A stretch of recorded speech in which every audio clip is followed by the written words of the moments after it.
packed house, packed house, packed house, packed house. That's still a banger every time, man. We're all here.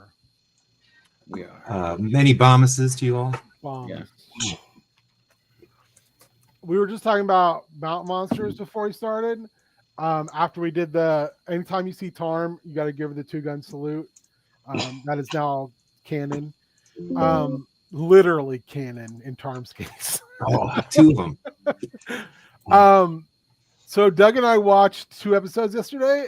We're in the Wolves of West Virginia season. Oh, you're on the last season. All right. And then we're gonna watch The Fire. Beside Around the Fire. Fun. I like those. And then after we're all caught up, I think we're gonna watch Lost because Doug's like, we should watch Lost because I've never watched it and he loves Lost. He's obsessed with it. Oh, I'm a Lost head. I guess. Yeah, he's obsessed with it. And I sent him a video of Billiam, who did like a 6-hour thing on Lost, and Doug's like, "This makes me want to watch Lost again." And I was like, "You've watched it like 10 times, man."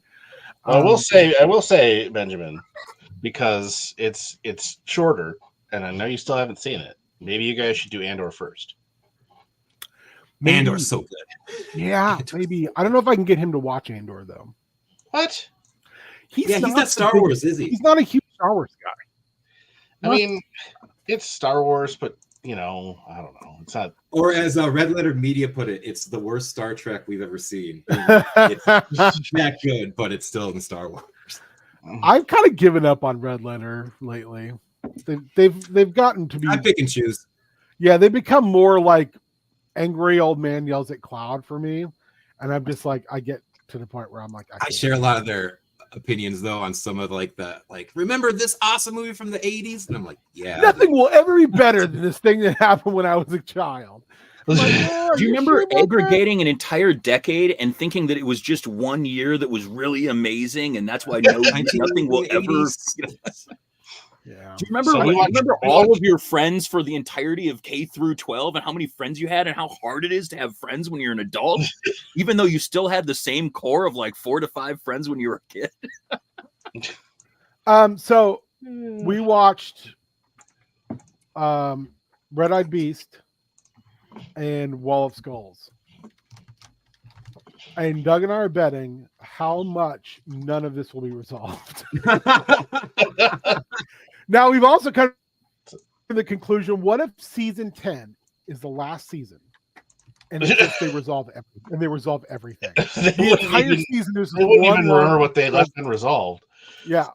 Is that why it's taken so long to get off the ground? They had to go back and rewatch everything? Season 9 is going to deal with the fact that Trapper opened a portal to hell. I'm serious. What? That's I haven't what gotten to that. Yeah. That's the story. He mined a portal to hell, right? Yeah. Okay. At least that's the implication. Yeah. Wow. I'm down for this shit. You could show me like The Wire.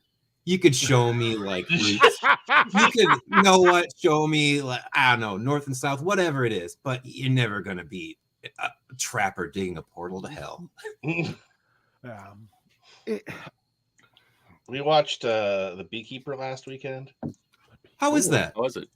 Familiar. The fights and action sequences are good. Oh, is this Jason Statham? Yeah. Okay. Yeah. It was written by the same guy who wrote Equilibrium. Ooh, okay.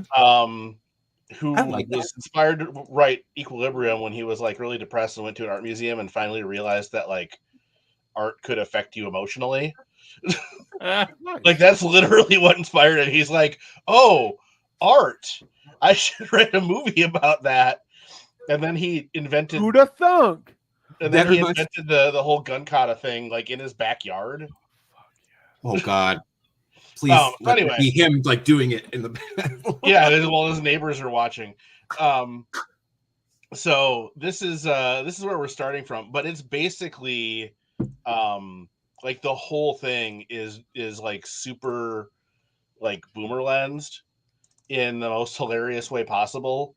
Like there's the call center for the scams, the internet and phone scams. Scams and clams. And they're like skateboarding around. and there's just giant screens everywhere with custom graphics, and like it's like here's a picture of the person we're ripping off, and when we screw them, a bunch of dollar signs pop up. You know, this sounds outstanding. This sounds better than Money Plane. I heard somebody say that it was Hackers with Jason Statham. There's a little bit of that too. Yeah, it's. I mean, if you look at it from that lens, where it's like, all right, all the bad people are the things that like boomers are afraid of.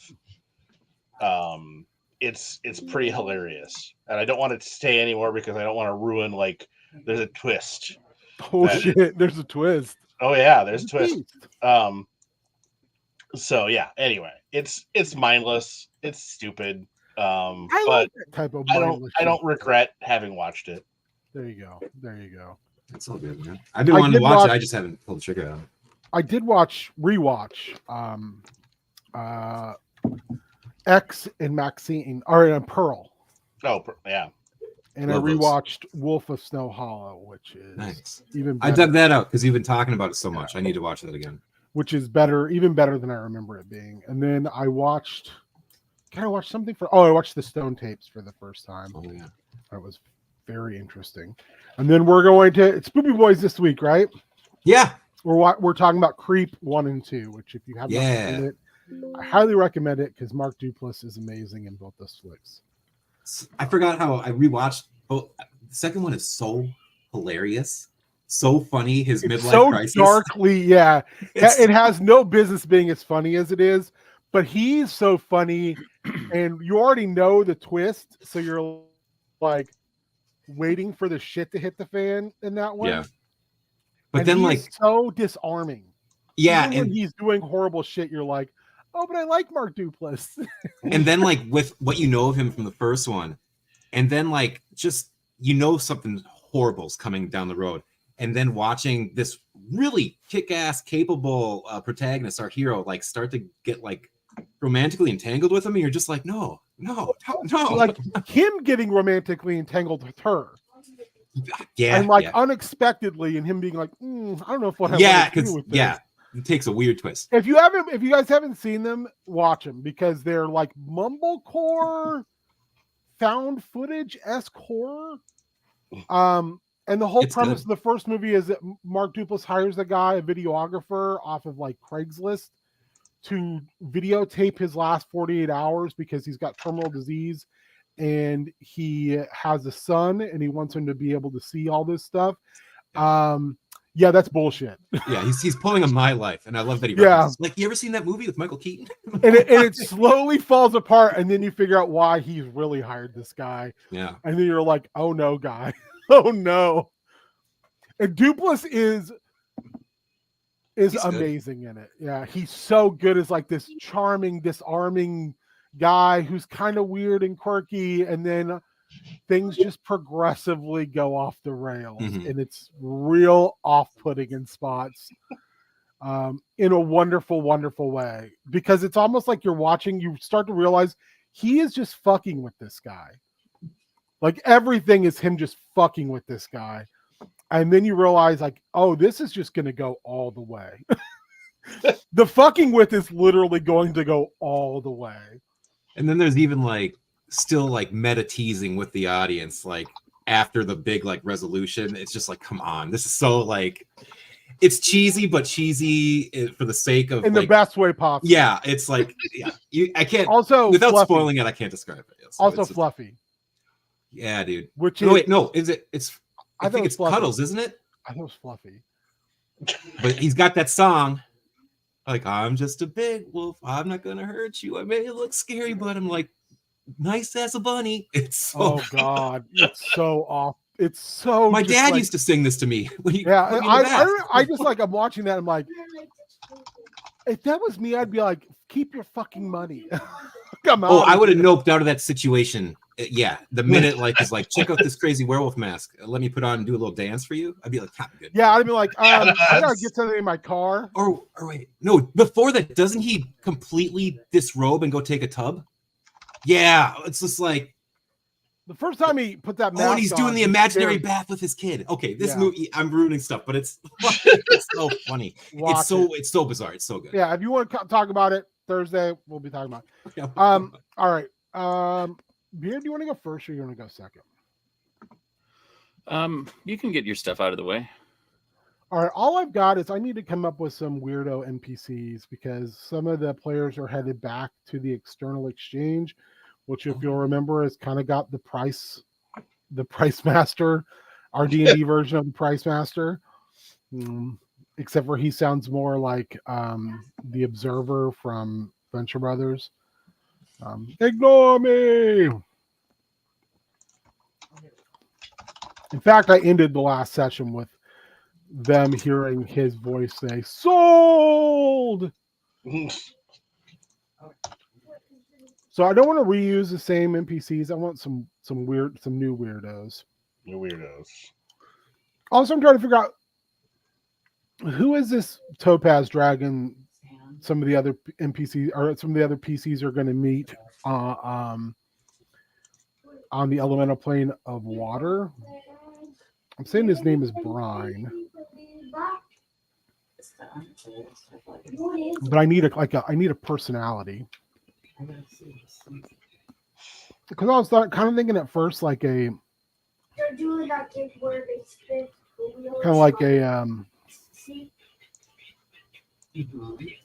Emerald Lagasse for some reason. And then I was like, I don't know. I mean, he's problematic now, isn't he? I kind of feel like a bunch of those Food Network guys ended up being real fucking horrible. Did he bam someone in the wrong way? Oh no. I can't remember what. I think he was just kind of a creep. Although that Mario Batali was big creeper. Big creeper. Steve Buscemi. Sorry, Spike just wrote. Oh man, Steve Buscemi. I don't know if I can do a Steve Buscemi type of. He just talks kind of fast and kind of New Yorky, yeah. Have you done a walk-in? I know you like doing a walk-in. I'm trying to stay away of walking. Oh. Ooh, make him like Ratso Rizzo from Midnight Cowboy. I'm walking here. That's basically everyone's Christopher Walken in every game I play. due to a fucking warrior. Yeah, nails that. Sorry, I got Party Dog playing in my ears. And unfortunately, he's talking about the Vatican Wikipedia thing right now. No, I'm not falling back on Dusty.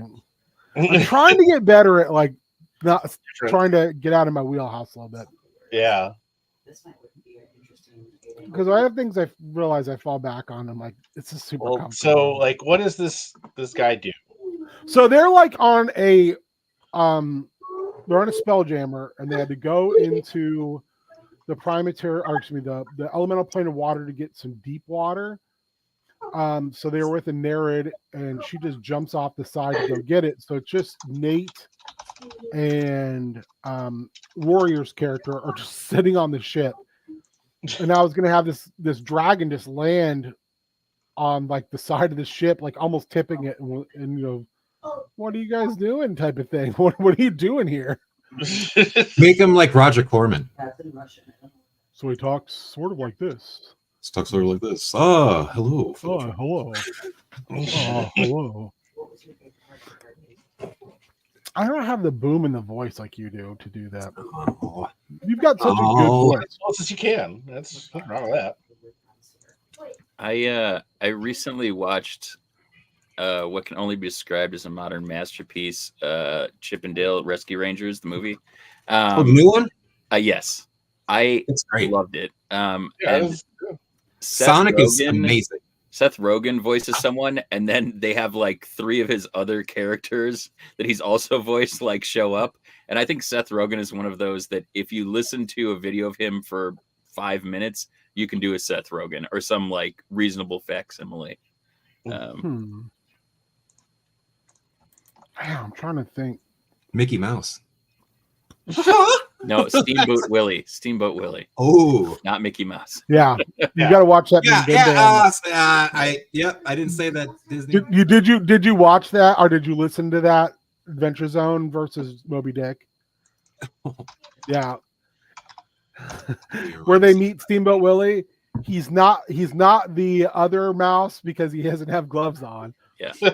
Also, I just did a Mickey Mouse, or a Steamboat Willie-esque character in Chaos Scar, who is a foul-mouthed, awakened mouse who they're now hanging around with. You think you could pull off Willem Dafoe? Oh. I'm a bit of a dragon myself. Godspeed, Spider-Man. So that's the Or do him from the Lighthouse. I was gonna say, Swab, you dog. Swab. Fucking Streets of Fire is on YouTube. Oh, that's a dope movie.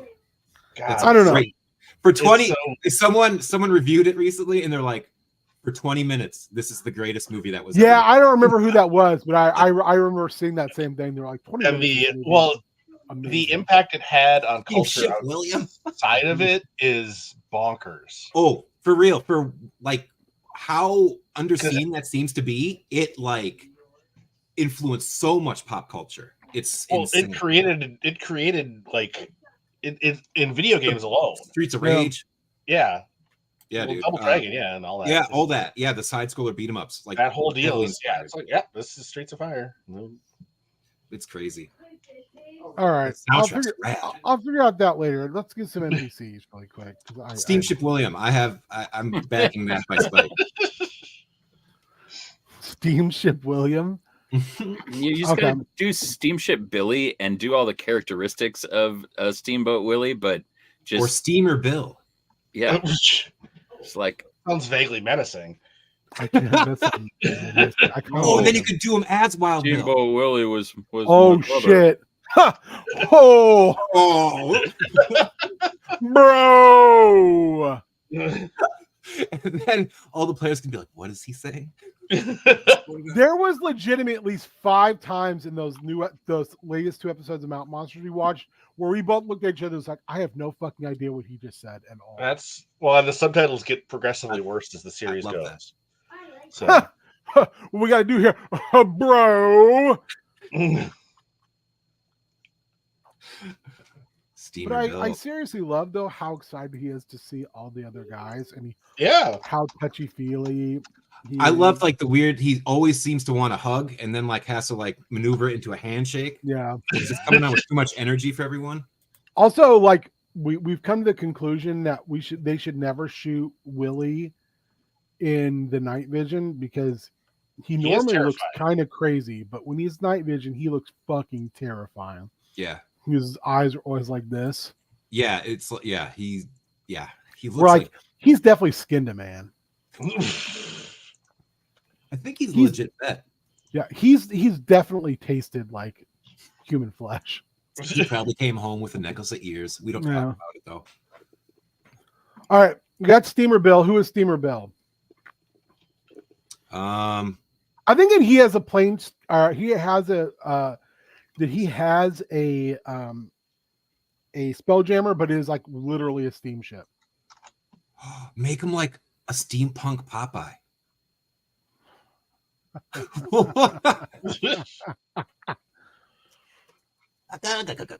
That's the worst Popeye you'll ever hear. Sorry. I have no Popeye, so don't feel bad. But I made myself sit down and watch the old Popeye movie. I like that movie. I love the music still. It's like when he does that I am what I am song. Ooh, so good.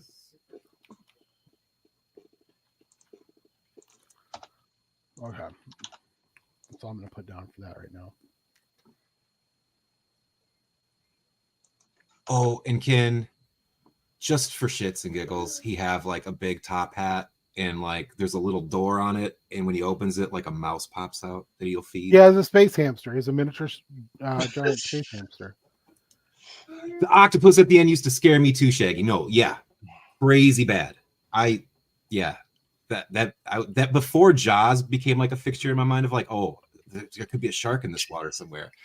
The octopus from Popeye was terrifying to me. Although doesn't he punch it at the end, if I remember? Yeah, and it goes. Woo, woo, woo, woo, woo. I had to turn it off because it got too boring for my kids. I was just like, wow, you guys, come on. Well, you know, we gotta have that constant stimulation. Yeah. Although, like 2 weekends ago, my son and I sat down with my sister and we watched Something Wicked This Way Comes, and he loves that movie. He's so into it. So it's just like, yeah, all right, cool.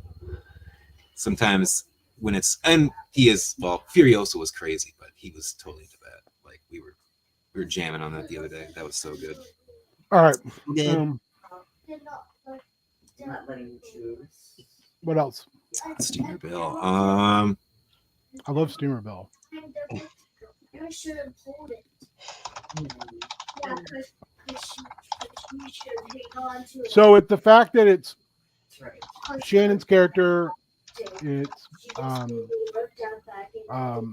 Draz's character, and then their NPC they have with them is oh gosh, all of a sudden I'm gonna forget his name. Excited about presents, and they get really excited about you. It's Joshua Bigsby, Human Boy. And I think that's why there was so much. He's a Warforged who's been raised to think he's Yes. a human boy. We'll do it like at the table because it's a little less like if they were here and you were here. Right now, my brain is just trying to come up with like steampunk versions of Popeye characters, so I'm not being. How about Treasure Romero? Another pirate character. Yeah, I think so. I mean, it doesn't need to be a pirate character. It could be Treasure Romero could just be like a nickname, because they're a treasure to the ladies or something. Oh, I was thinking the other way. I was thinking Treasure Romero was a lady. That would work too. You know. Tell me about Treasure Romero.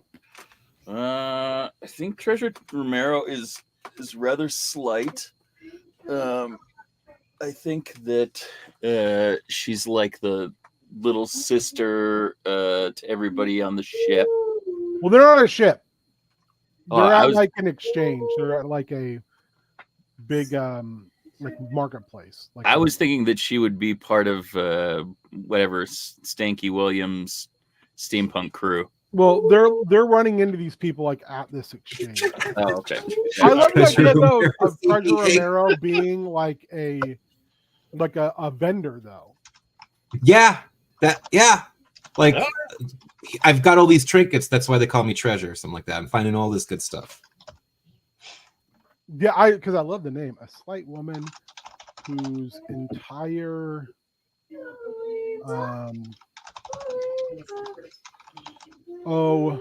what do they call them?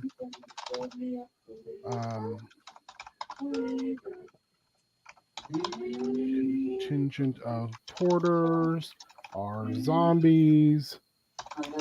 She has a large amount of tracts of land from across the omniverse. Not to get off topic, when does the new D&D Player's Handbook come out?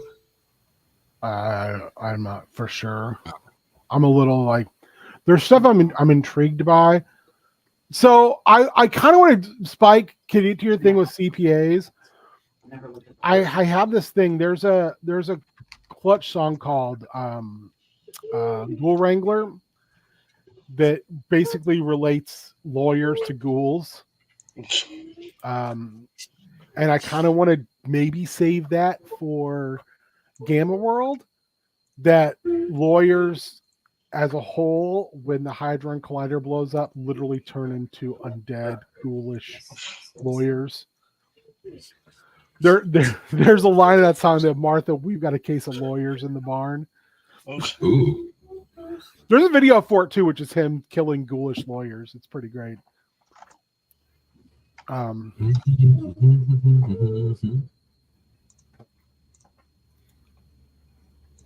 Tell us anything more about Treasure Romero. The only reason I give her zombies is because the last name Romero. Ooh, maybe she's like missing a finger or something like that somewhere and has like a cool gold one like in replace of it or something like that. I don't know, just a little thingy. Pinkies, maybe? Or maybe she's got like a diamond in her tooth. Pinkies replaced with adamantine knives. Whoa. So that click together, they make a clicky noise. So here's the question then on that. Did she willingly do that to herself, or was that a bargain that she had to like kind of I don't know, we'll have to figure it out. Yeah. She had to go from that.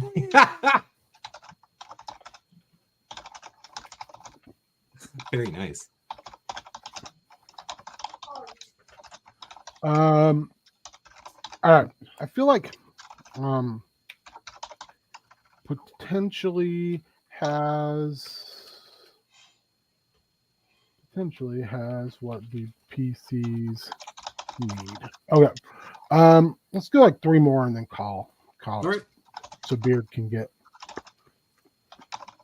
his business on. Mine isn't business, it's just more of a topic. So take your time. I'm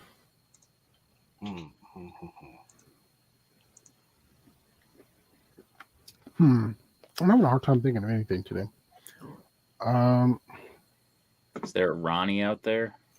Ronnie James Dio, Ronald James Dion. No, I don't think there's a Ronnie out there. Or Ronnie Dobbs. Ronnie Noguchi. Ronnie Dobbs.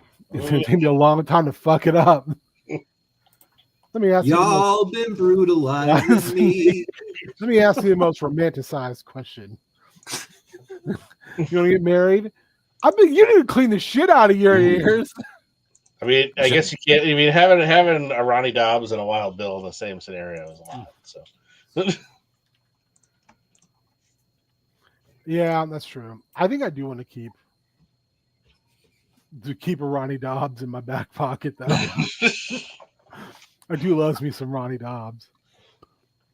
Janald Rames Dio's. I like that.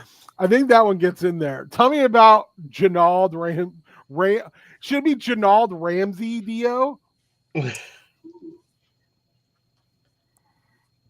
think both.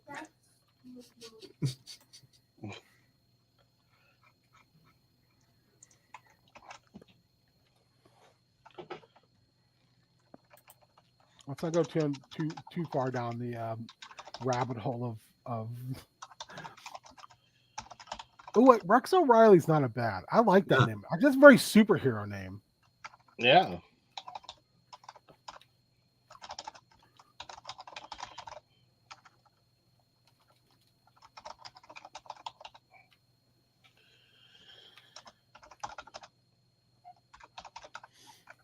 A freelance mechanic who is we've already had that go on in multiple games. Actually, back in D&DDT days, Chef had a smoke imp named Ronnie who helped him smoke the meats that originally tried to kill him. That all the other players wanted to kill Ronnie, but Chef would not allow it. Saved him and became basically his familiar. Yeah. It's the dumbest shit I've done in a long time. Yeah. That was great.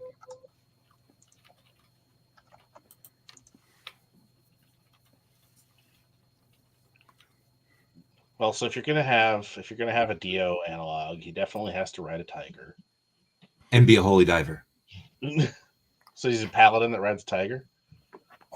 Hold on, dude. Hold on. I gotta figure this thing out. Dwarves plane. No. Spelljammer ship. They had a specific ship.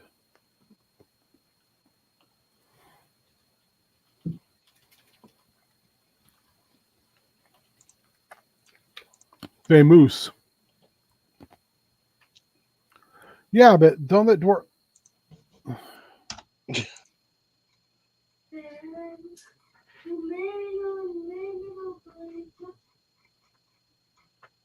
I didn't spell the card at all.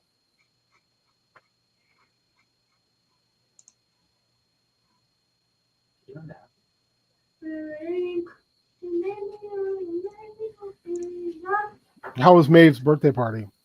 Oh, it was a blast. It was really fun. It was really fun. We got a big bounce house and stuff, and that like just took everyone's like, yeah, it's kind of blowing up. The sun is kind of obscuring it, but yeah, it's out there in the front still. It was fun. I jumped in it for a little bit myself. But yeah, like they came, like we had like 11 kids come over. They just jumped around for like the whole time. We got a bunch of sidewalk chalk, so they're drawing pictures in the driveway. One of the neighbor kids made this giant, like, I guess, I don't know, what you say, mural? I mean, it's not a wall, but like, just this big like picture of like a giant who is like eating multiple people, but then the people inside him has also eaten people, and it was like a Russian doll of people who had eaten people. And then in the inside was a little tiny kitty cat. He's like, and that was the last thing. I was just like, all right. Oh, I don't know. Spike, I should be out there right now bouncing around. They're gonna come take it away soon, and then I won't have access. But yeah, no, it was great, and yeah, it was just like we spent the entire time outside. It was super fun, and like Maeve had cupcakes and stuff for instead of a cake, and they're pretty tasty, full of frosting. I don't know. Everyone, she got really cool gifts, like really thoughtful gifts, and like all her friends were like making her like little handmade cards and stuff, and like I don't know, they wrote all these like "I love you, Maeve" and stuff like all over with chalk. Like she has like really sweet friends, and like I don't know, she had this little buddy Rico who came over. He was a hoot. He and I were, I don't know how we got into this, but we started playing a thing where like I was his kid and he was my dad, and I was like, when are we going to get a Happy Meal? And he's just like, what? I don't know, it was a great time. It was a really good time. And then my buddy Nathan was here too. Nathan Leahy, who's done some games and stuff. And we finally went through all of the long boxes and cataloged them all. And like he was so good about like, have you read this run? And I was like, oh no, I don't. He's like, okay, no, you're doing this like Earth Action. All I was like, okay. Put them in order. Yeah, it was great. So yeah, man, I have a whole new stack of stuff to start reading again, and I'm very excited about that.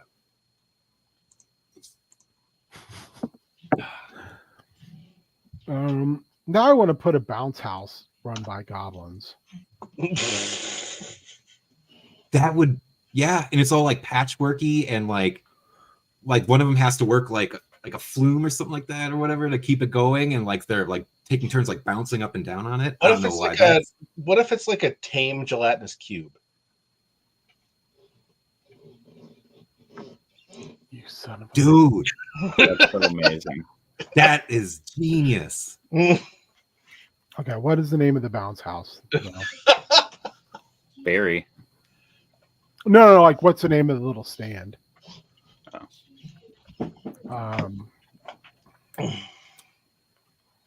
Shay. Did you say Barry? The name of it, yeah. Yes. Barry's bounce house, but it just Barry is the gelatinous cube whose pH balance has been changed, so he's no longer acidic. He's just neutral. I love it. Yeah. Bouncing berries. Bouncing berries. Yeah, how sentient are gelatinous cubes? Like, is this a deal where occasionally you'll get one that is? So, like, is he just doing this? Is Barry the gelatinous cube, and he just uses the goblins to like take the money?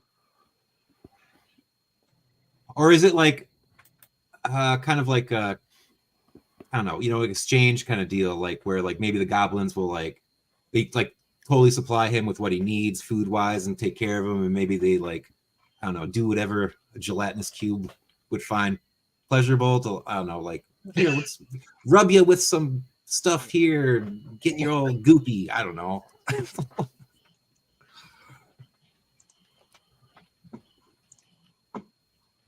But that's an amazing idea, man.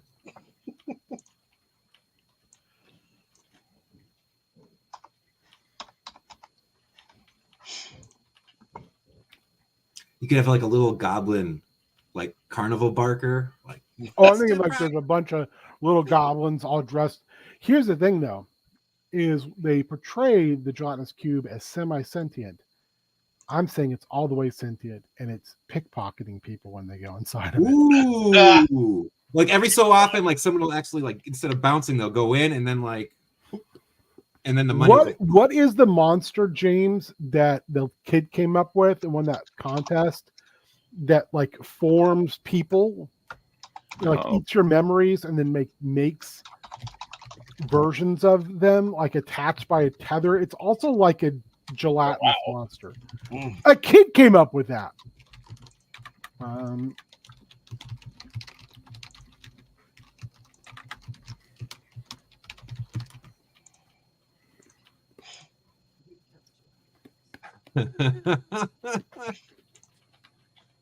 I love that, like two kids standing on each other in a trench coat. Is that the Obelix? I think it is. They put it in Mordenkainen's. Yeah, it's a real creepy monster. Yeah. Well, we were working on Mordenkainen's. Yeah, look at this art. Yeah. Nolan Whale, a boy who's part of the Make-A-Wish program. His wish was to spend the day with us working on D&D. One of the bits that arose from the day with Nolan was this monster, the Obelix. Nolan had this idea. This creature was the result of mind flare experiments on oozes. Mind flares, of course, are responsible for the many sins in the D&D multiverse. One of the worst villain groups, blah, blah, blah. They manipulate oozes to create these creatures, the Obelix, that can absorb the memories of other beings and not just the thoughts. Once they've absorbed those memories from someone, they can then create a duplicate of that person tethered to essentially this umbilical cord of ooze behind them. An adult or elder Obelix can actually carry within itself basically the memories of hosts of people and cause versions of those people to pop up. Imagining once a group encounters several of these people formed by an Obelix, they're going to start having paranoia in future campaigns that often want to look behind NPCs they're talking with to see if there's sort of a slimy umbilical cord attached to them in the back to see if they're actually an Obelix. And then they also talk about Obelix spawn in Mordenkainen's, where like an Obelix is so filled with people and memories that they sort of like blop out one of the larger oozes and then they start creating these smaller ones. Yeah. It's terrifying. So Sweet. I'm thinking Tungsten Berry is the actual proto Obelix. It's like it's made this. Yep. And the gelatinous cube is the actual Tungsten Berry. So it's like, oh yeah, jump inside me. And then I'm going to steal from you, but I'm also going to steal secrets because I'm a good monster. So it's like, look at me, I'm a gelatinous cube, but I am gelatinous berry. Hello. But really it's like, now that you're inside me, I'm inside you. But they just don't know unless they make like a significant perception check. Yeah. No. Does, as a proto Obelix, does Barry have does he form full kind of humanoid shapes, or would he as a mass just be able to maybe like turn himself into like one giant? That's the guy who's like the guy who basically sells the tickets to get inside is actually that. Now I do like the idea of him having a contingent of goblins. Well, I mean, there could be other like attractions, Yeah. So it's bouncing berries, and I don't want to use the word house. Something that rhymes though, something that has that what am I trying to say here? I'm sorry. Alliteration. Okay. I'm thinking bounce, but if there's a better thing of bounce.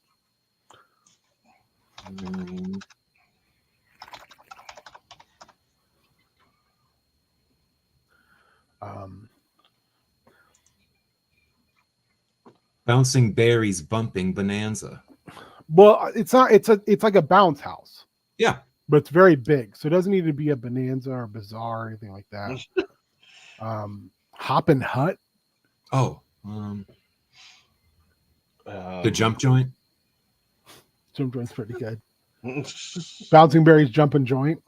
Ooh, yeah, that's not bad. Jumping jiggly joint.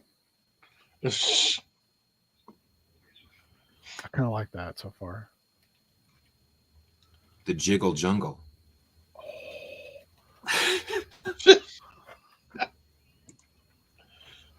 And like you could say like when you go in, you're basically getting you're seeing like psychic stuff, so he can just make it look like a jungle. Yeah. And maybe like the goblins have like cobbled together from whatever something that looks like a facsimile little ramshackle jungle, like around like the perimeter, like little like fences, like out of like board. Yeah. Like it's just terrible looking, but they're like, check out the jungle.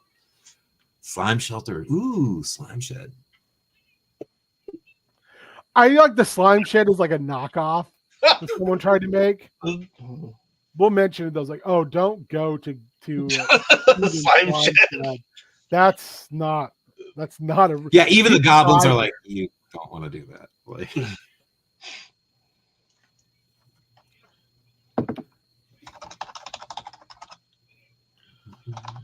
ooh, I don't know, maybe that's putting too much, but I think it would be maybe as like the humanoid extension that has out to be the Barker. What if he's kind of like it's a microphone cord? It was just a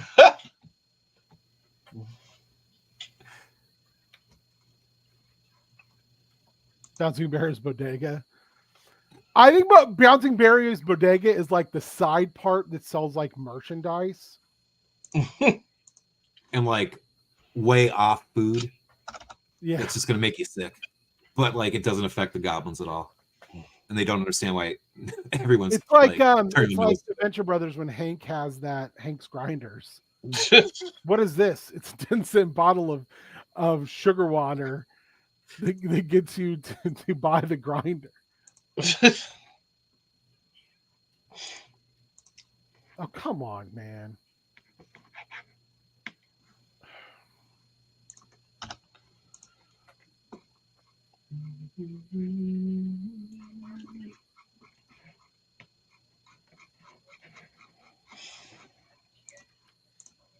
Is the gift shop attached where merch is mercha? I like merchant.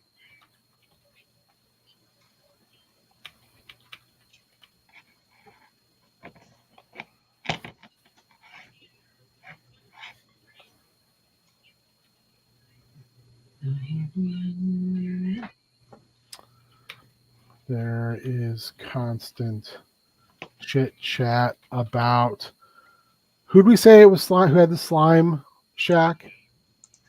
I don't know if we didn't establish who ran the slime shack. Stellan. Well, no, let me hold on a sec.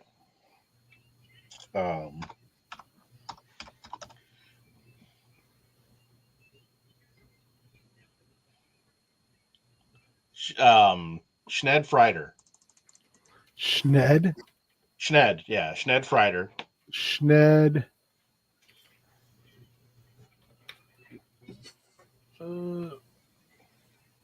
Frieders. It's slime. Schned. There's an N in there. I don't know if it'd be yeah. Is the low rent competition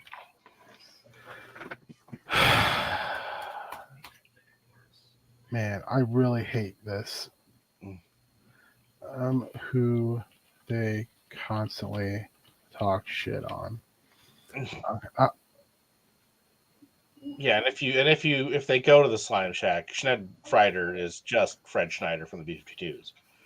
But I think the way it's going to be is like, oh, did you hear about what happened? Yeah, he's not allowed here anymore. Ate a whole child. Come to the Slime Shack, baby. Like, yeah, I love that. All right, I think this is good. I got me a shack. It fits about 20. So come on, children, give me your coinage and money. Earned money. Yeah, you earn money. The Slime Shack. God, this is too much fun. All right, I think we're good. Yeah, I think that's really solid. Very diverse. Like, I think I love it's such a scattershot collection of all these very, very colorful, but I think we did really good. Well, I mean, which is good because it's the group's split into 3 right now, and like they all have different fetch quests they're doing, and one of the groups is straight up just like going to be rolling initiative literally when this session starts. They ended with like guns being pointed at them and getting ready to go off. So I'll come up with secrets tomorrow. Okay. Beard is all yours. Well, yeah, like I said, I didn't really have kind of like a agenda or anything, but one of the things I've been really trying to do is I've been starting this new game, but set within the same world as the last game. Is like new game. Who dis? Cataloging the world and like the things that I've been creating, so like I have some sort of continuity, but also so when I want to grab something really quick, I can. We've talked a lot about the kind of lazy DM, prep template, and I think that that's really really helpful. It's set up in Notion, and so I had done a whole like wiki setup with like links and things in Google Docs, similar to some of the stuff that you had done back in the day for Known World, and I like that. It worked all right. I liked that it was really accessible to everybody, but it just it has the limitations of all kind of Word like documents, in that it greatly compresses images. You can't kind of link in the same way. It's a text-based document, so it's going to look as good as it's going to look, even if you're putting in images and things like that. And so I really started to kind of think about what this looks like, and how important that is to running an ongoing campaign. I think that you've had your various Word documents and things like that. Colin has his Notebook of Doom, in which he preps 40 pages for us to just like blow it up in the first half a page, and then he's able to salvage what he can. But I think that taking consideration of who you run for and how out of the box they think or react to things. If there's one thing I learned from the first ever campaign I did, going, whatever, 100, a long time, 50 episodes or something outrageous like that, 140. I think it was like 150 or 160 episodes, but like 140 like episodes. That was a large learning arc for me, from feeling very comfortable running Rolled and Told, pre-gen, little adventures, to really kind of letting those spin off into big interdimensional fast casual dining experiences. one of the big bads was like it was like Ray Kroc meets Dr. Doom. So, I really, life is weird, and you make up a lot of weird stuff along the way. And so, yeah, I'd share it out a little bit, some of these shared documents, and I'm happy to kind of share those. But I was just curious, for someone who's been, a couple of people have been DMing for a long time, and for someone who's played, kind of here and there, but also, for Matt, playing other games and being involved in other kind of franchises. I just think about the continuity of knowledge that you have for G.I. Joe and other things like that, Transformers. There's so much that gets layered in from, kind of chapter to chapter, or, volume to volume. Comics are the same way, Right. I always lamented that there weren't kind of updated compendiums like, Marvel did and DC did back in the 80s. There was like, oh, I could go to one place and read. I mean, we have that in video form now, right? We have people that do summaries or, write summaries of entire, like this is 2022 X-Men, like all of X-Men. This is what happened in that year.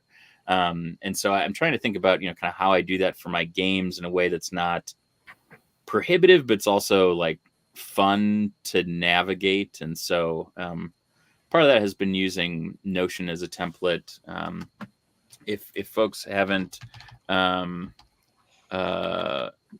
looked at Notion, I'll put a link up here. You can get a free account. I think is pretty spectacular, just to kind of see, if anybody uses what's it called? What did we use for wrestling? Slack, It's basically like a creative version of Slack, in my mind. You can link things really well. It has some of the, Discord's the same way, right? It has all these kind of functionality things, but then you can link and create profiles and, just like at whatever the page name is and like create a dynamic link. So then you can also, on the top of any page that you've created for NPCs or locations or, player characters or anything else, it has like 7 link backs, so you can list and you can see like just at a glance, like, what is this related to? Like if I'm just, like we were talking about, like, oh no, I need a storefront or I need a business, so I can tag that with business, and then I can just click, businesses, it'll be like locations, business, Drakeland Falls, or, whatever, Cornari, with the kind of location tags. And so it's an opportunity to really make something comprehensive. I mean, I could see writing a book like this would be really helpful, especially when, thinking about sci-fi and, some of the things that start to be more complex. I think some of the things that Ben, you do really well, and Colin, you do really well as DMs, is kind of, referencing pop culture or, or the knowledge base of the, the IP that we are playing within. But that, there's a reason why I have, like Wikipedia open when Ben's mentioning something, and, I just have stick Wikipedia open for Star Wars all the time. Yeah.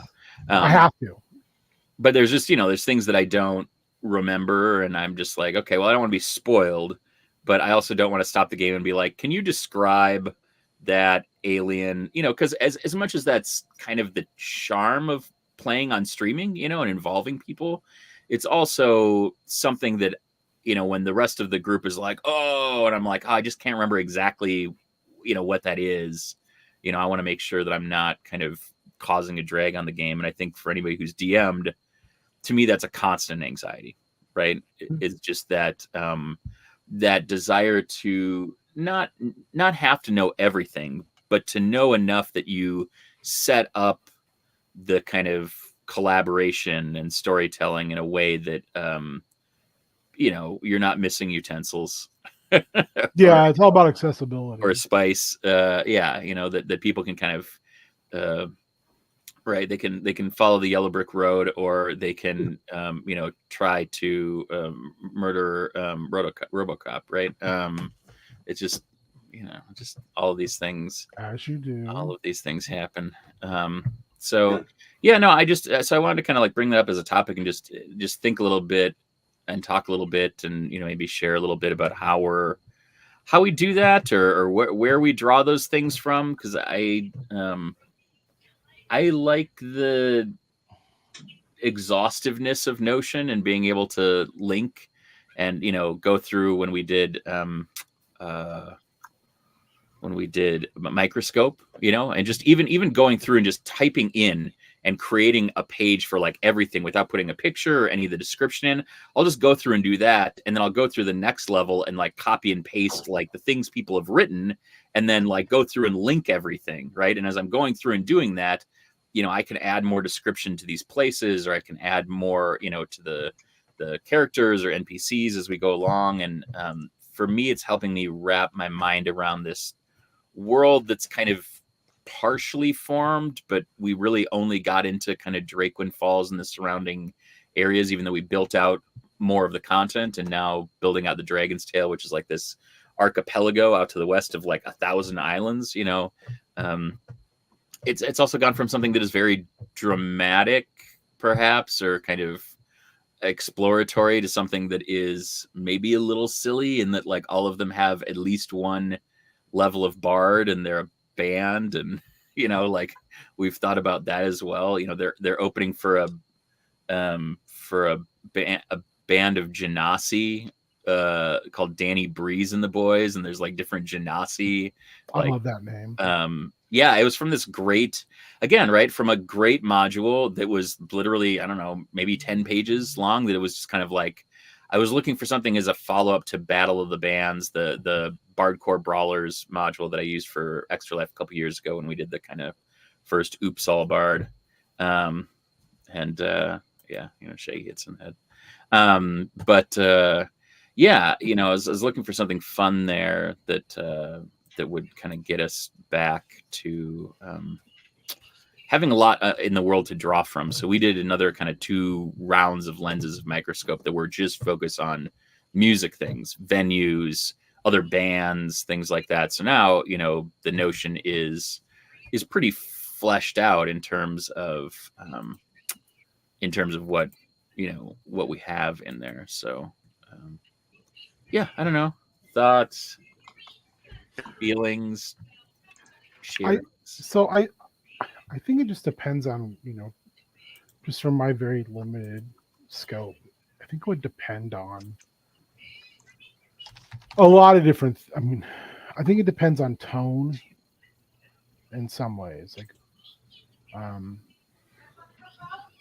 what the tone is you're trying to establish of like a game or what have you. Because I've been thinking a lot about tone lately.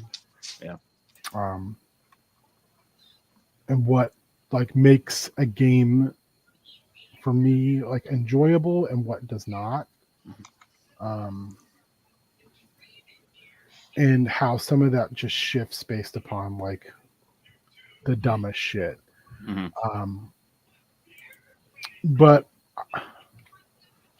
I also think it like when you're talking about something like, having a document like that, I think it depends on like, is it really just a storehouse for information? Is it something that has a greater potential purpose? What is the goal with that type of thing? Because like I've been thinking about like, what if you had and this is just for me, like in my head, is like having something like that, but if it was simply told through the lens of a third party, kind of in the vein of like a Volo in D&D, how Volo is kind of an unreliable narrator. But he's a character, he's literally a character. He's an NPC character, but he's a character nonetheless. Yeah. I like the idea of that. Like, if you're doing like bards, like, is it a tour manager? Or is it like if it depending on like the silliness factor, is it someone who's like writing an article on the, or who's writing like a thing on the PCs and their mini journeys or whatever. I mean, you know, or if it's not, if it's just information, like how dense do you get? Yeah.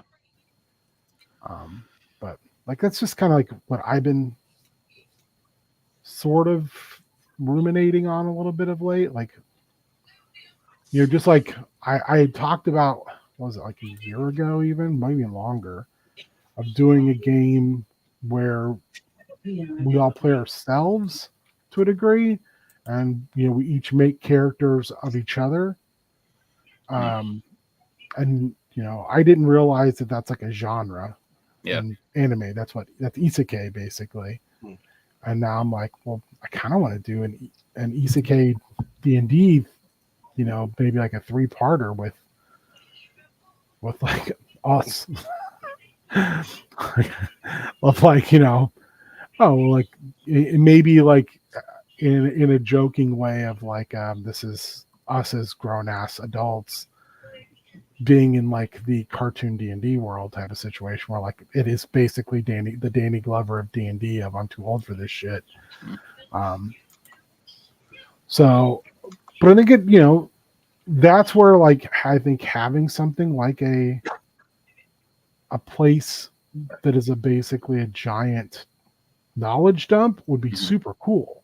Yeah. Because you could say, oh, well, you're in a library and you get to start like with the knowledge of one thing, and then it's just like you give it to them ahead of time of like, okay, well, here's you can choose one of these articles. Yeah. And then your player knows this. Knows that this is fact. Because that's the only thing I feel like for me, and again, not to make it all about me,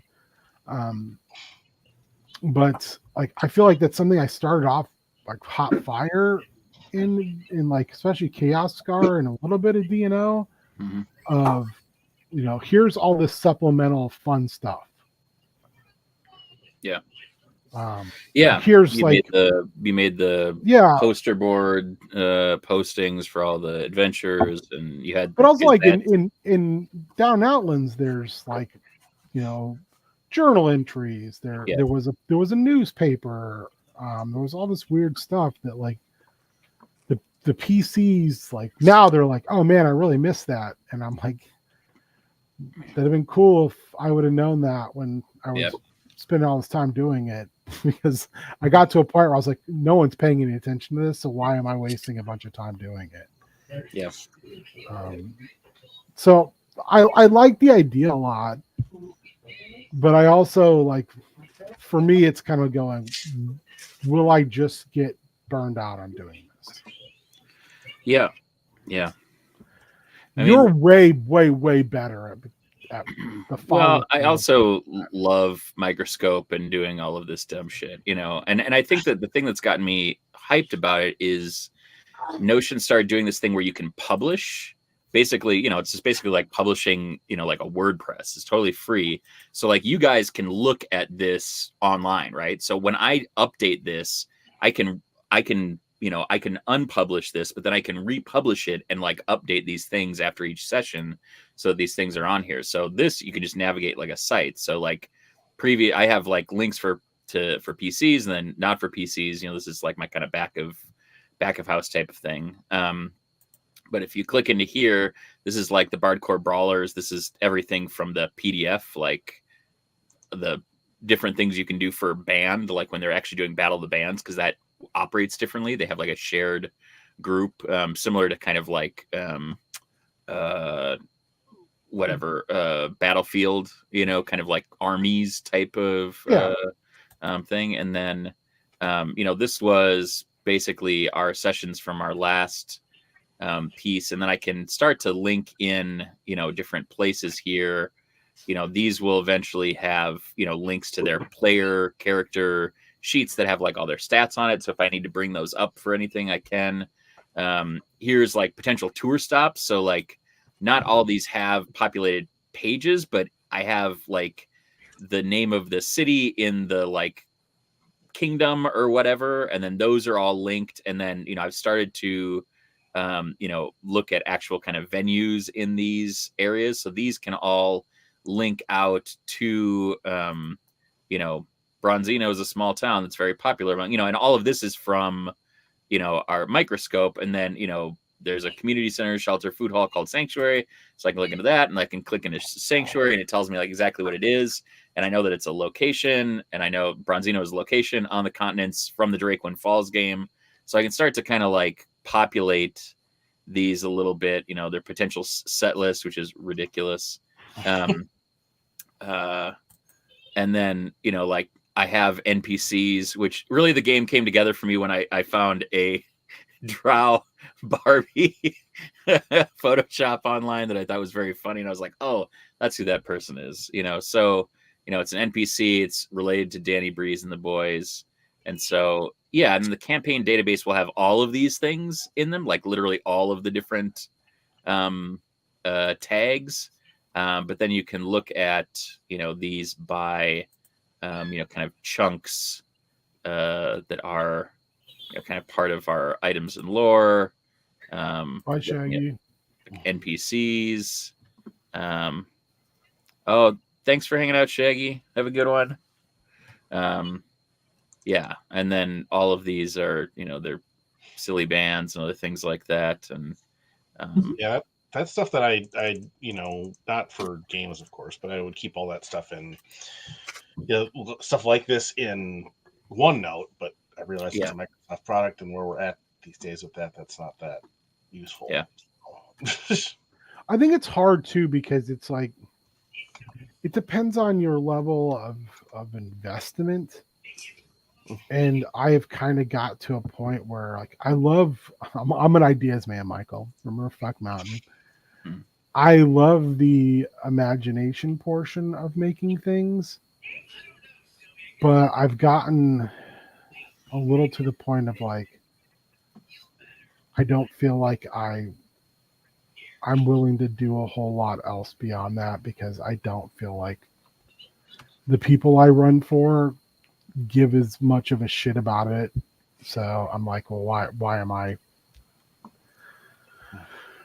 I doing a bunch of this stuff when they don't, it's not. I just get to that point, I think, which is, it's not depressing or anything. It's just kind of like, I think the reality of adulthood in some ways. I mean, to me, I realize that like everybody else needs whatever they need. Christy and Nate and Joel. They want what they want out of the game, and I want what I want out of the game, and I want a setting that I could run other things in, and I want a setting that like if Warriors, frees up and is able to play again, that we could like go back to Drakewind Falls, or that we could do a mini series or something like that.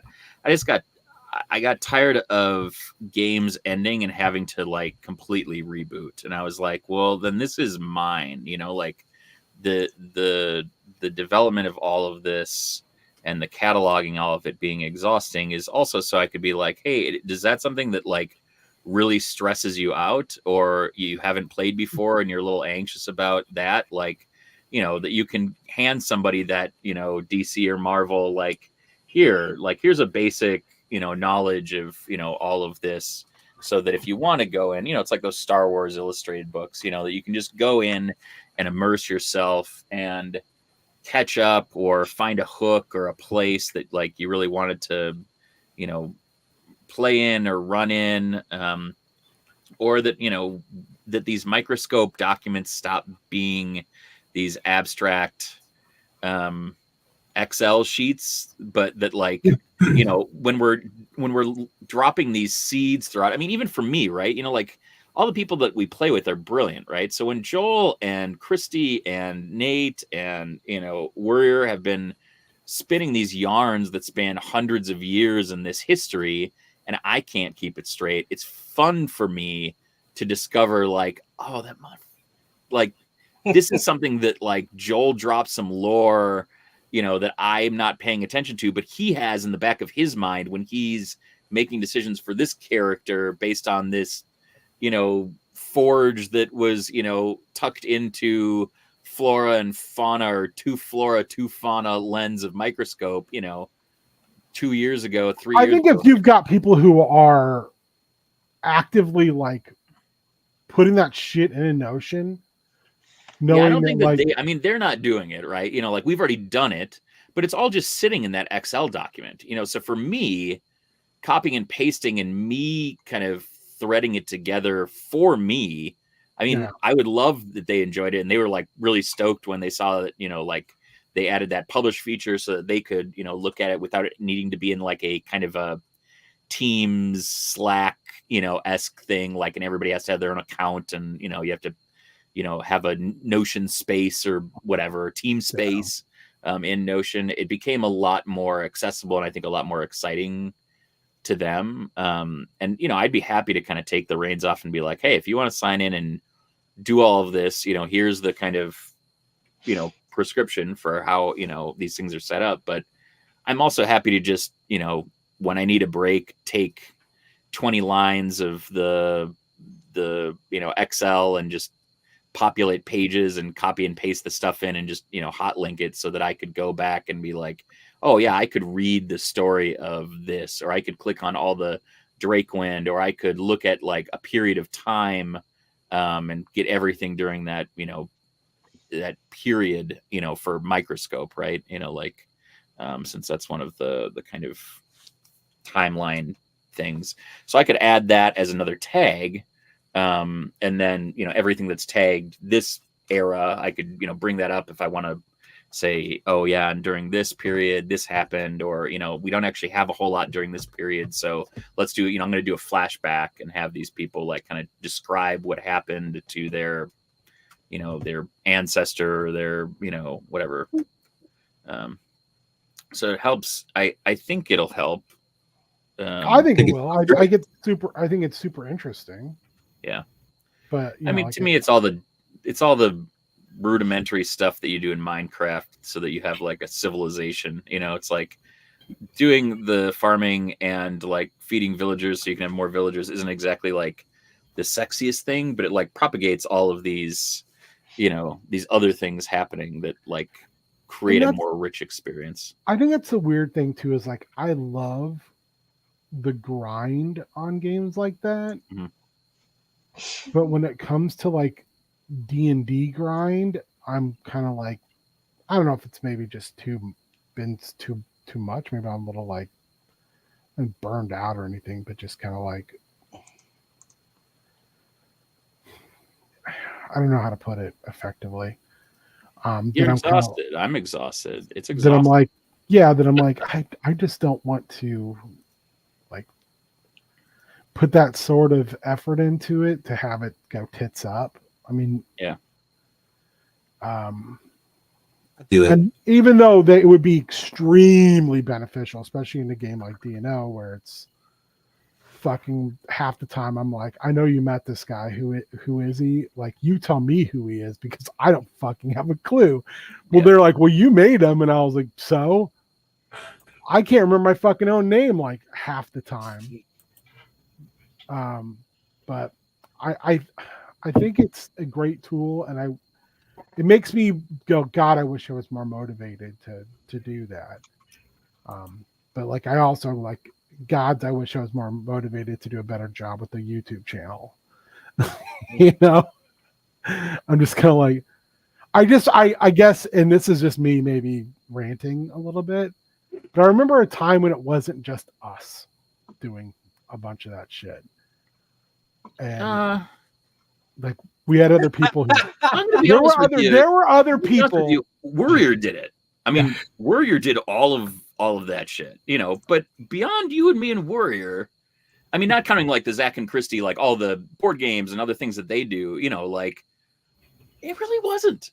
I think that this is kind of like nostalgia for, you know, this is kind of like, oh yes, you remember when we were this age and it's like you had this rich tapestry of things. It's like, yeah, but we were doing a lot of that and we loved it because we were kind of like, we love the smell of our own shit, you know, like we did love the smell of our own shit, you know, I mean, I think that that's part of it too. You know, there was just a more complex ecosystem, but you were also running 4 games set in the same world in person, you know, and they were social events, and they were, you know, like they were a cookout, or they were having drinks, or it's like, you know, there's all these complexities that I think were built up in the experience of it as a social network of people too. You know, I think it was much richer as a result, you know, or we'd watch wrestling while we were doing it, or you know, like, I just think about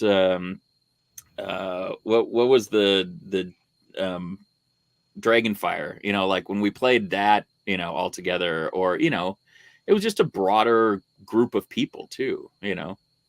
And I think that was more players than it was people who were running it.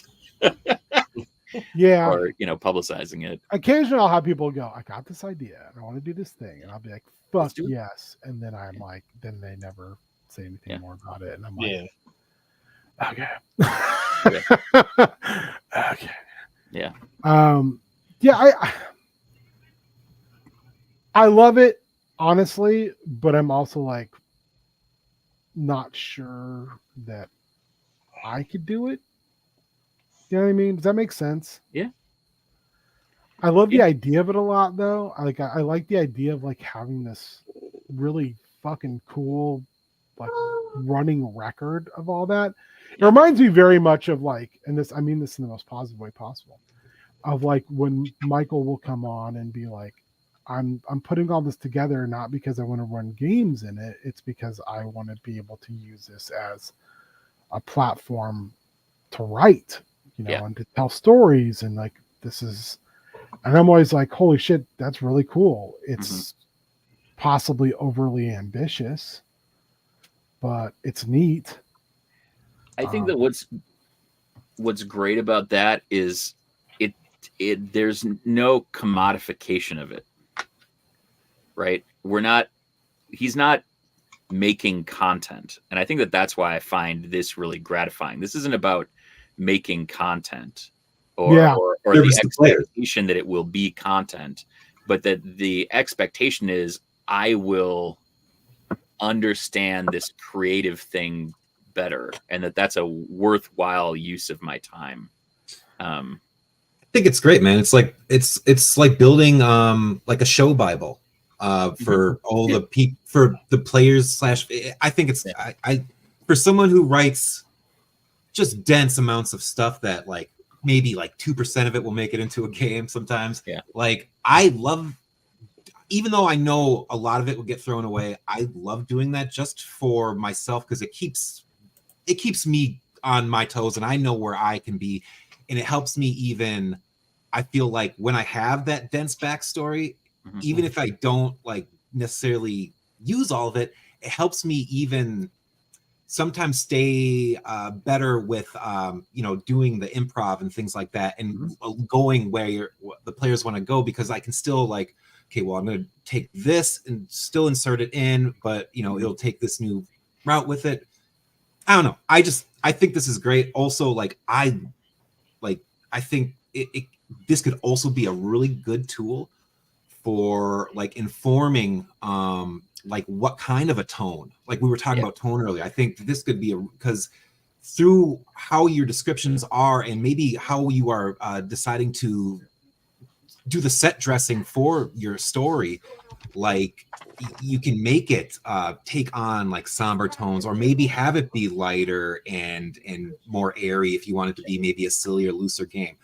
I think obviously it's going to, you know, work will have to go into it, and you know, people's fingers are going to get tired from the typing, but I think this is a wonderful resource. I'm legit kind of excited about it. I don't know, I would love for like the current game that we're doing, James, you know, when we do like the big dinner thing over here, I have so much shit written about that world that I would love to have you guys be able to access and be like, okay, so what's this? Yeah. I think this is cool. If people are up for it, I would love to be contributing other stuff into it so we have this great, like, I mean, shit, man, if people were able to look at the Peter Weller saga and see from point A how we got to point Z, that would just, I don't know, that would be hilarious. Because like there's even points where there's things in there that I forgot that you knuckleheads got up to, and I was like, wait, you guys have a baby dinosaur still? And it's like, oh yeah, and it's skateboards. It's like, okay, all right. So yeah, no, it's I love this. I love it. I do. Yeah. For my 2 cents. No, and I think that's the real key is like it is something that, I mean, in all honesty, I probably should use. It's something where I'm like, God damn, this is a really, really, really neat piece of technology that can really do a lot for a game, for a world, for just like the fun factor of, you know, like here's this cool thing. I'm only using it honestly because the single page lazy DM prep template, right? You know, the one that you use, right? Characters, what's your strong start? What are your scenes? What are your secrets and clues? Fantastic locations, NPCs, monsters, where you can just copy and paste stuff into your treasure they might have, you know, other things that you want to, you know, scratch in. The, you know, the joy of this is then, you know, if I have a 0 session notes, I could just drag, you know, or, you know, this, like I can make a, am I in the, oh, no, sorry, hold on. I'm in the published one, and I need to go into, there we go. So like if I'm doing example, like notes here, you know, I just duplicate this for a new piece, and then I can drag this into previous session notes. And when I go in here, it'll be in here. So when we're done with, you know, when we're done with prep, I can basically just dump, you know, things into these session notes, or I can edit them like I did for these, you know, session notes. These were like my big things. It was like campaign. What's the campaign pitch? Like if we have to just like summarize this like this, you know, what would I say at the beginning of a podcast about this, you know? And then, you know, these were I said, you know, everybody send me these things and give me a little note about, you know, if you have to describe yourself in 2 sentences. And then I said, okay, go through all the locations from the Excel document and pick out places you feel the band would play or Danny Breeze and the boys would play. And so we populated this together. And then same thing, potential song list. They had to like come with songs. And then we also, I didn't put the link in here, but they also populated, let's see here. I created a Spotify list. Let me see. Stop screen. That's something I do thoroughly love doing. Yeah. But I haven't done that in a long time either. So I did. I basically am just I a bad DM? Went through and well, you're also running how many games right now? 3. Yeah, dude. I think you're just, you know, like, I run one game. Like Bilbo Baggins, you game. feel like a piece of butter spread over too much toast or whatever. Yeah. Wow. God damn it. That really makes me, that's like the metaphor for my whole life. Yeah. Calling you're awakening things in me that I don't want to That's why you got to rewatch Lord of the Rings every year. Yeah, every year. Yeah. You got to hear Extended him say editions. that. You got to hear Bilbo say butter spread over too much bread every year, and remind yourself that like sometimes that's where you're at. So yeah, so this was everybody's playlist, and then I just combined all their playlists into. I said, "What does Kismet sound like?" And they started to populate this, and it ended up being like Echo and the Bunnymen and Roxy Music and Beirut and John Lee Hooker and David Bowie and Led Zeppelin, and you know, it's like all this stuff that I was like, "You guys sound like Wings." I was like, "Fuck what? Yeah, I love Wings." I was like, "Okay." I mean, but it's like that's not the vibe I was getting in my head. But then when I look at their characters and I think about who they are as people, I'm like, oh yeah, okay, I get that. Yeah, I get that a lot. Like this makes more sense to me. It was like when I saw, like literally, I'm going to put this into the 0 session notes. Spotify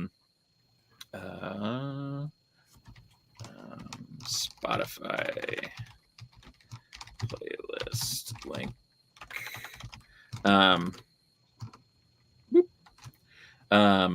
You know, like I said, I didn't think about who this person was their tour manager until I was searching for a like female drow musician, and this popped up, and I was like, oh, yes, absolutely. This is absolutely who this person is.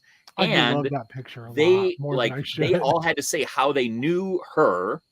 And Damascus, which is Joel's character, comes from a historic family of bards, College of Lore, and got to know Natalie while looking for lore. And they wrote a song called "Ebony and Shiny Me," which is their thing that they wrote together. And I was like, so do they still sing this together? And Joel's like, yeah, I think so. And I was like, is that a song that you're playing on your playlist? Like, does this manager for Danny Breeze and the boys like also come out for like a one-off thing? Like, is there a thing between you and, you know, Damascus and Nat?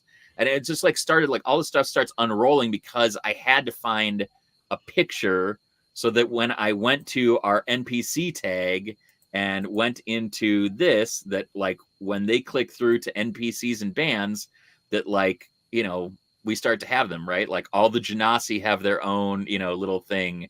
Sue's the bartender at the little like bar in town. The bouncer who's like kind of a, you know, sexy man, you know, had to do that. And then, you know, all these different sexy man, all these different, you know, knockoff, you know, I look for like cover bands photos, you know, of like people that they, you know, Elton Fond, right? You know, like it had to just be some like Timu, you know, Elton John, you know, cover band or, oh God, who was the guy you guys ran into in Star Wars? Star Wars, yeah. Isn't it Timu? It was Timu. Yeah, I think it was Timu. I loved on Flight of the Conchords where they're doing like a cover band thing, and there's an Elton John tribute guy played by Patton Oswalt. Yeah. Oh my God, I forgot all about like, that. Man, this is great. You know, I get so much tail, and they're like, isn't Elton John gay? Yeah, but I'm not. So yeah, you know, all the people are kind of in these, you know, kind of in these spaces. So that's great.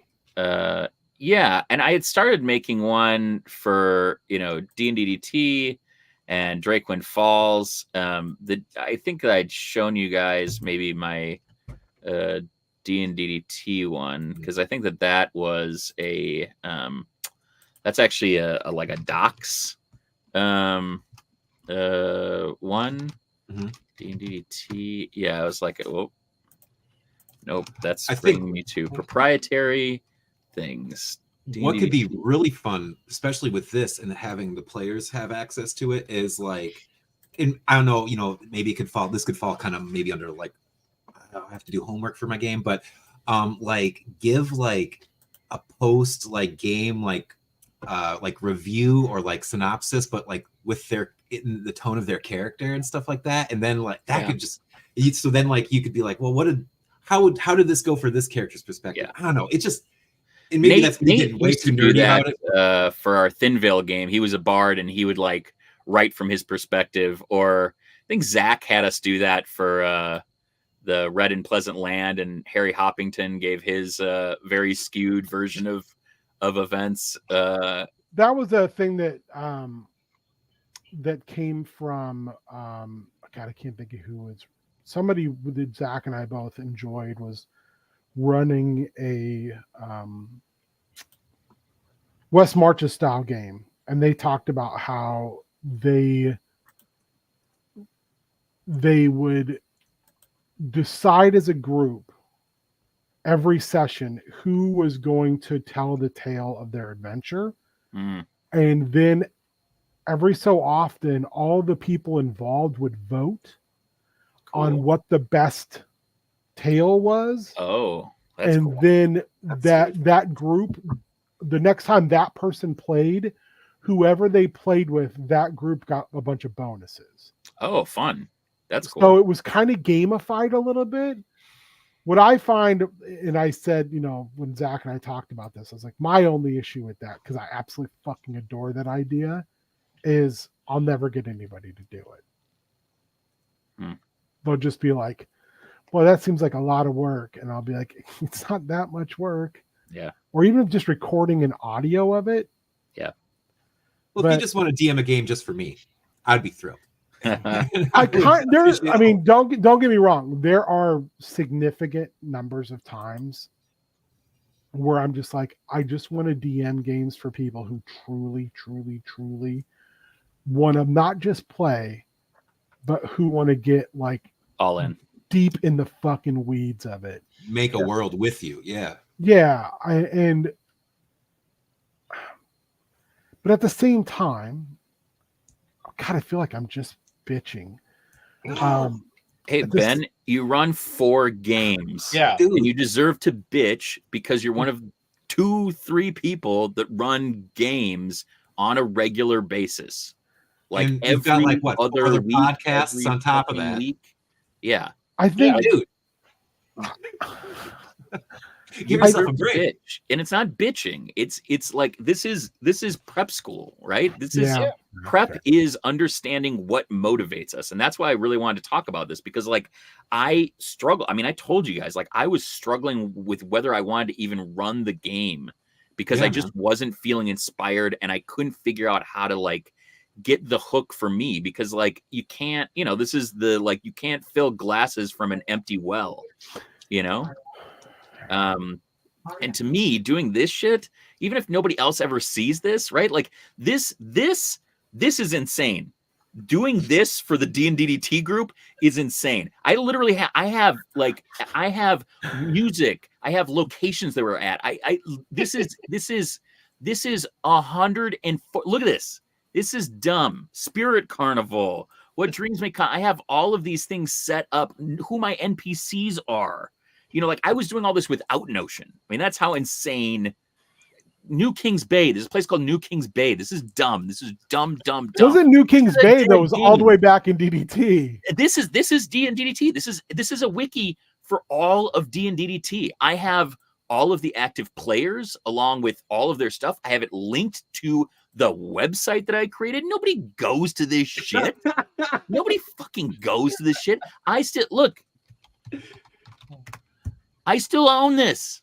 I still have this. I have all the old Down and Outland shit on here. I have all the tasty. I have all of the playlists we mailed. This is not for other people. That's not for you, baby. That's for other people. This is for me, but it's also for people like, Shaggy or Spike or like other people that came along or that watch this and were like, yeah, I want to interact with all the dumb shit. Like Drakewin. What was it? Look, I made Drakewin.academy. I made an entire fake community college website. I fucking loved that. I thought that was one of the neatest things that the known world is in your hand. This is dumb. This is. I had no idea about this, and this is amazing. No, this was what. If you want to know the like, this is what inspired me to do like my mind. To do like papers, newspapers from Sigil and stuff like that. Was like, oh well, James is like doing some wild shit. I want to do some wild shit. Yeah, like I have also meet our faculty. I have a faculty directory. I have intermediate sigildry, advanced artifice. I was making up classes. I was making. I like. It's crazy the amount of alumni and donors. Like, so I was like, oh, this will be my. I don't want to do this because this. This is exactly what Ben was saying, right? Like, if I do this, this is fine. But again, this is a document. Whereas this is a living document that people could visit and they could like get updates and they could have, like announcements of like crazy shit that happened. But like, yeah, I went through and did all these. Enjoy a Mino tour. From hatchling to ancient, we welcome drakes of all ages to refine their gifts. Magical education that rocks. I mean, I literally went through like community colleges and looked at arrive as a drake, leave as a dragon. It's like one of my favorite things you've ever done. My, this is yes, I know. So like when all of this went south and like Warrior wasn't able to play anymore, like this broke my heart, right? Right? Yeah, enjoy a Minnow tour. This was Highland Bocephus or Balsaphostus was Warrior's character, and like in a zero session he like took people on a tour of these caves. This was like the zero session, and I was like, yep, I'm just gonna make a thing out of it. And I made all these colored little guys for it. You made a logo. Yeah I made a song. Yeah. That's amazing. So yeah, I mean it's crazy. That's But great.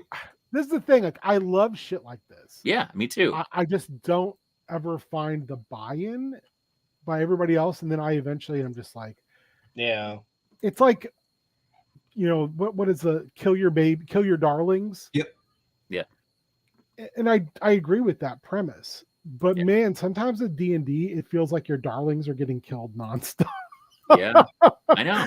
So it's just like, fuck me. Like, do I want to keep putting that level of just kind of strange, like, am I engaging in some bizarre self-loathing behavior? Yeah, I don't know, man. You can't do stuff just for you. That's the thing, though. Like, here's the rub on that. I don't know. Thanks, I don't know. Like, I don't know what I like. I've lost track of, like, because I mean, I don't really get to play. I think Tasty Boys was the last time I played in an ongoing game. Yeah. And I know you and I've talked about this on another podcast way back in the day. Tasty Boys got to a point for me where I became so unbelievably aggravated with certain people. Yeah. Because, like, and then eventually became aggravated with myself over it, because it felt like I was going, you're not playing right. Yeah. Because it wasn't the style of game I wanted to play in. Yeah. So then I became a real prick about it. And then I got to the point where I was like, do I even ever want to play? And in order for me not to be a complete asshole about it, I was like, yeah, you know what? I'm just going to. First of all, I played a couple different characters, which was fun. But eventually I just got to the point where I was like, I don't think I want to play anymore. So let me tell you, it was the biggest bummer for me. Yeah, I felt like, hindsight being 2020 in our conversations afterwards about it, especially like a year down the road, I ended up feeling like the biggest shit heel in the world, because I did hang you out to dry on that. It's not my responsibility per se. No. But knowing later on, you were like, fuck me. I mean, how am I going to handle all of this bullshit without having at least one player who's going to be like, yeah, we're not doing that. Because I think the hard part wasn't that. The hardest part was doing all the things you like pointed out. Like, I can't do social media and I can't do all this extra stuff when I'm also having to kind of like put in strong enough rails that not story rails, but like personality rails, that we're not creating these kind of trigger points where people are going to, go so far, off the beaten path that like we're alienating each other, because people wanted that. I think that game, maybe more so than any other game, should have done Microscope. Yeah. And we did that Zero session, which I thought was very good.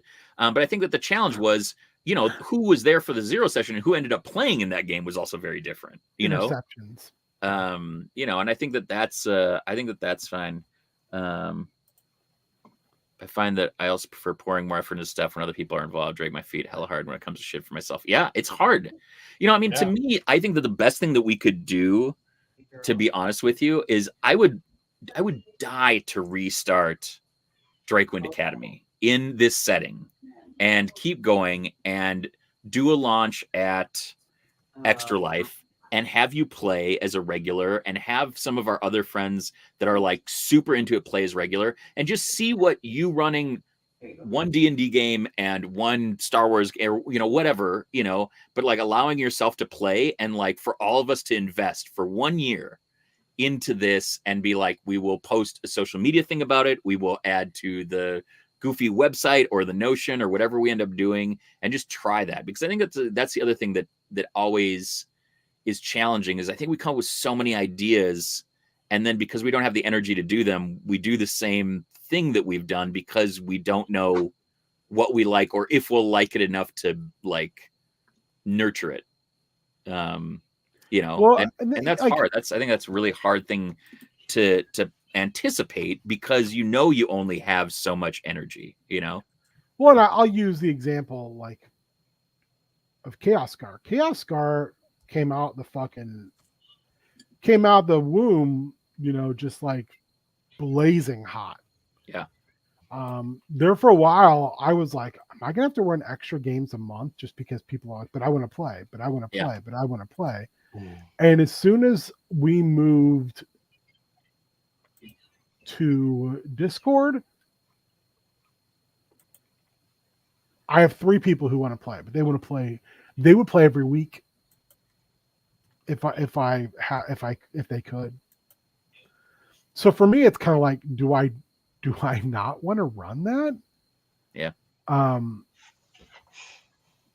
Because first of all, I think my wife would fucking murder me, because she even pointed out last night, we weren't even talking about D&D. She literally out of the blue was like, I hope we never stop playing Chaos Scar, because I really like my character, and I'm now, I can't even remember what level, with a druid, and I'm getting closer to being able to change into other shit, and I can't wait to do so. And in my head, I'm going, I really like running Chaos Scar, but now I also feel like I can never stop running Chaos. Like, that choice has been taken away from me. I mean, I think whenever you do things that you ostensibly enjoy, but also you're doing them because you have people that you genuinely care about, who are like, I fucking love this thing, you feel responsible. But I don't know where that has to stop, right? D&DDT, I love D&DDT. I love that universe. I love the dumb Tasty Boys. I was literally telling my wife, Tasty Boys was such a dumb fucking thing that just how much organically happened. That, like when she heard that like cover of Boys by Lizzo, and I like dubbed into like everybody going Tasty Boys, like over when she like says or when he says boys in the cover, she was like, where did you get this? I was like, I made all this dumb shit. I made all this dumb shit, and I put it together every week because I just loved it. But at a certain point, like I couldn't care how much everybody else loved it, because I just couldn't navigate the rest of it. And I knew that I could have that without the other thing. Was it going to be the same? No, and honestly, I miss streaming and doing all the assets and stuff like that, because, like you said, sometimes,